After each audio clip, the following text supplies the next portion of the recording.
Hey guys, welcome back to another video. ఈ వీడియోలో doctor NTR university వాళ్ళు బీఎస్సీ నర్సింగ్ కౌన్సిలింగ్ సంబంధించి రిజిస్ట్రేషన్స్ అయితే ఓపెన్ చేశారు కదా లాస్ట్ టైము. సో ఆ రిజిస్ట్రేషన్కి సంబంధించి ఫైనల్ మెరిట్ లిస్ట్ అయితే వదిలారనమాట. ఎవరైతే లాస్ట్ టైం రిజిస్ట్రేషన్ చేసుకున్నారో క్యాండిడేట్స్, ఆ క్యాండిడేట్స్ని ఫైనల్ మెరిట్ లిస్ట్లోకి అయితే యాడ్ చేశారనమాట. సో లేట్ చేయకుండా వీడియోలోకి అయితే వెళ్ళిపోదాం. వీడియో స్టార్ట్ చేసే ముందు మన వీడియోకి అయితే లైక్ చేయండి.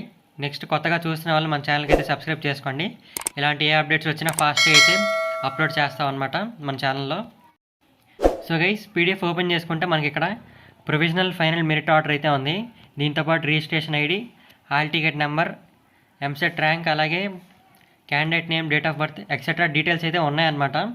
సో ఈ డీటెయిల్స్ అన్నీ చెక్ చేసుకోండి.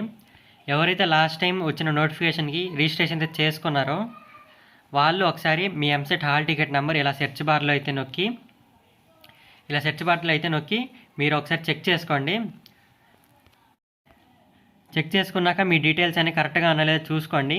ఇన్ కేస్ ఏమన్నా రాంగ్ ఉంటే మీరు అర్జెంటుగా ఎన్టీఆర్ యూనివర్సిటీకి అయితే వెళ్ళండి. సో చాలామందికి అయితే డౌట్స్ ఉంటాయి అన్నమాట, ఫైనల్ మెరిట్ ఆర్డర్ ఏమైనా చేంజ్ అయిందా లేదా అని. మ్యాక్సిమం అయితే చేంజ్ అవ్వదు చాలామందికి. ఇన్ కేస్ చేంజ్ అయినా ఒక 30 to 50 రేంజ్ లోపు అయితే చేంజెస్ అయితే ఉంటాయి. సో అది పెద్ద విషయం అయితే కాదు.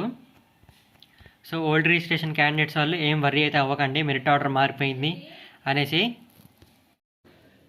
సో గైస్, కొత్తగా రిజిస్ట్రేషన్ చేసుకున్న క్యాండిడేట్స్ మీ నేమ్ ఉందా లేదా అని చెక్ చేసుకోవడానికి ఈ పీడిఎఫ్ అయితే ఓపెన్ చేయండి అనమాట. ఈ పీడిఎఫ్ మీకు కూడా కావాలంటే మన టెలిగ్రామ్ గ్రూప్లో అయితే జాయిన్ అవ్వండి. లేదు అంటే ఎన్టీఆర్ అఫీషియల్ వెబ్సైట్ అయితే ఓపెన్ చేయండి. సో ఆ లింక్స్ అనేవి టెలిగ్రామ్ గ్రూప్ లింక్, అలాగే ఎన్టీఆర్ యూనివర్సిటీ అఫీషియల్ లింక్ అనేది వీడియో డిస్క్రిప్షన్లో అలాగే కామెంట్స్లో అయితే పిన్ చేస్తానమాట. సో ఈ వీడియోకి ఇంతే గైస్.